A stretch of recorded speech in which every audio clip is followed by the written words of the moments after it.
नमस्कार दोस्तों, मैं हूं विनोद और आप देख रहे हैं मेरा यूट्यूब चैनल पोल्ट्री जोन। दोस्तों आज मैं बहुत कम शब्दों में कोशिश करूंगा कि इसी पोल्ट्री फार्मिंग को आपको आसानी से समझा सकूं। बहुत सारे फार्मर भाई इसी पोल्ट्री फार्मिंग को लेकर आज भी कंफ्यूज है कि एक्चुअली इसी फार्मिंग में मतलब क्या बेनिफिट रहता है, मतलब इसी फार्मिंग अगर हम करें तो हमें क्या बेनिफिट मिलेगा।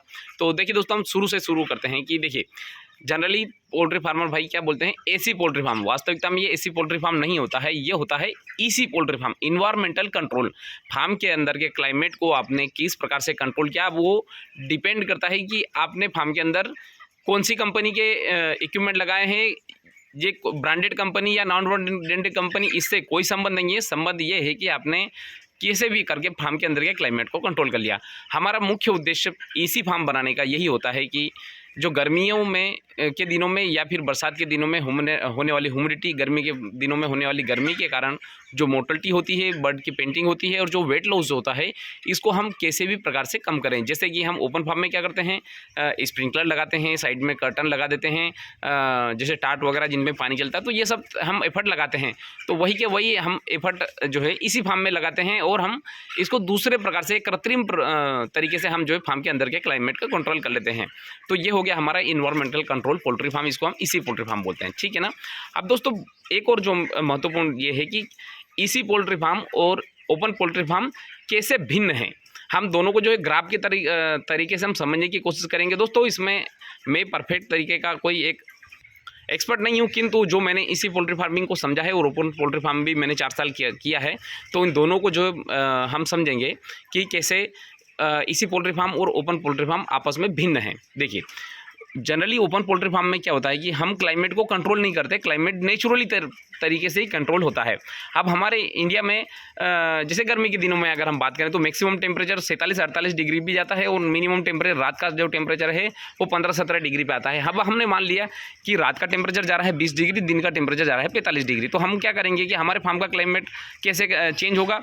ये जैसे ही रात होगी तो जैसे जैसे रात होगी वैसे टेम्परेचर डाउन होते चले जाएगा, 20 डिग्री पे आ गया, और जैसे ही दिन होगा और जैसे ही दिन जैसे मान लो 12-1-2 बजेंगे तो टेम्परेचर जो 45 डिग्री पे चला जाएगा। तो ये इस प्रकार से जो है हमारे ओपन पोल्ट्री फार्म का जो टेम्परेचर है इस प्रकार से जो है चेंज होते रहता है, मतलब कि जो टेम्परेचर है वो स्थिर नहीं रहता है। और अगर हम देखें अब ये इसको स्थिर क्यों रहेगा, क्यों नहीं रहेगा, क्योंकि इसको जो कंट्रोल इसके अंदर का जो कंट्रोल टाइम जो है टेम्परेचर कंट्रोल कौन कर रहा है, प्रकृति कर रही है। अब प्रकृति अपने हिसाब से जो टेम्परेचर सेट है वो उस प्रकार से कर रही है। अब इसी पोल्ट्री फार्म में हम क्या करते हैं, कृत्रिम प्रकार से देखिए ये जो मैंने डॉट डॉट जो आपको लाइन दिखा रहा हूँ, ये जो लाइन इस प्रकार से बनना चाहिए, ओपन पोल्ट्री फार्म के हिसाब से होना चाहिए, किंतु वास्तविकता में इसी पोल्ट्री फार्म में ऐसा नहीं होता। अब जैसे रात में टेम्परेचर कितना जा रहा है 20 डिग्री, किंतु इसी पोल्ट्री फार्म के अंदर का टेम्परेचर 20 डिग्री नहीं जाएगा। वो क्यों नहीं जाएगा वो भी मैं थोड़ा सा बता दूं, क्योंकि बर्ड का भी खुद का अपना एक टेम्परेचर रहता है। और रात के समय में हमने जो है जैसे जो कंट्रोलर में टेम्परेचर हमने सेट कर दिया कि हमें 27 डिग्री या 26 डिग्री से नीचे टेम्परेचर नहीं जाएगा।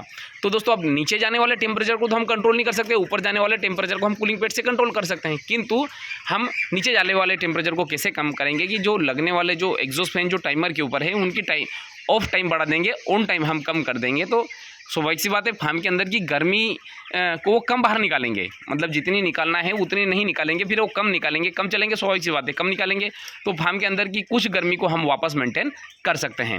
तो ये हो गया हमारे रात का टेम्परेचर। अब दिन का टेम्परेचर को तो कंट्रोल करने का तरीका ये है ही कि जैसे ही टेम्परेचर बढ़ेगा तो हम ऑलरेडी हमने सेट कर रखा है 26 डिग्री से ऊपर जैसे ही टेम्परेचर जाएगा तो कूलिंग पैड और कूलिंग पैड से जुड़े हुए सारे इक्विपमेंट अपने आप चालू हो जाएंगे, जैसे कि एग्जॉस्ट फैन।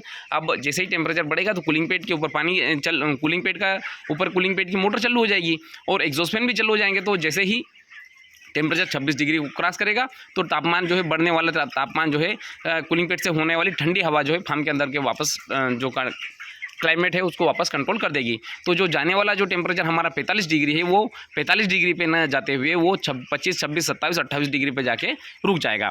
तो इस प्रकार से जो है इसी फार्म का जो है सिस्टम काम करता है। तो दोस्तों बस मेरा इस वीडियो में बनाने का यही उद्देश्य है कि किस प्रकार से ओपन पोल्ट्री फार्म और किस प्रकार से इसी पोल्ट्री फार्म आपस में भिन्न हैं और क्यों इसी फार्म का रिजल्ट बेस्ट आता है। अब उसका भी कारण ये है कि इसमें जैसे 45 डिग्री पे जाएगा तो स्वाभाविक सी बात है हीट स्ट्रोक से मोर्टलिटियाँ भी होगी। और बड़े बर्ड तो स्पेशली जो है EC poultry farm, open poultry farm में हीट स्ट्रोक की जो सबसे ज़्यादा मोर्टलिटी है वो ये हीट स्ट्रोक से ही होती है।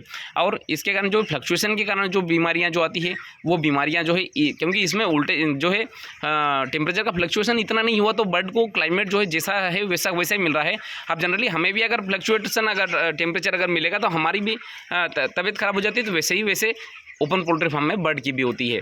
अगर उनको दिन में गर्मी और रात में ठंडी मिलेगी तो स्वाभाविक सी बात है उनको CRD की समस्या पहले आ जाती है, जबकि इसी पोल्ट्री फार्म में ये वाली समस्या नहीं आती अगर आपका मैनेजमेंट सही प्रकार से है तो। क्योंकि अगर आपने भी अगर इसी पोल्ट्री फार्म में इस प्रकार से अगर फ्लक्चुएशन रहा तो सबसे ज़्यादा बीमारी इसी पोल्ट्री फार्म में ही आएगी। इस बात का भी विशेष ध्यान रखें। तो दोस्तों मेरा इस वीडियो में यही दिखाने का उद्देश्य है कि कैसे हम इसी पोल्ट्री फार्म के अंदर के क्लाइमेट को ओपन पोल्ट्री फार्म के क्लाइमेट से भिन्न रहता है। तो दोस्तों इसी के साथ में वीडियो समाप्त करना चाहूँगा। धन्यवाद।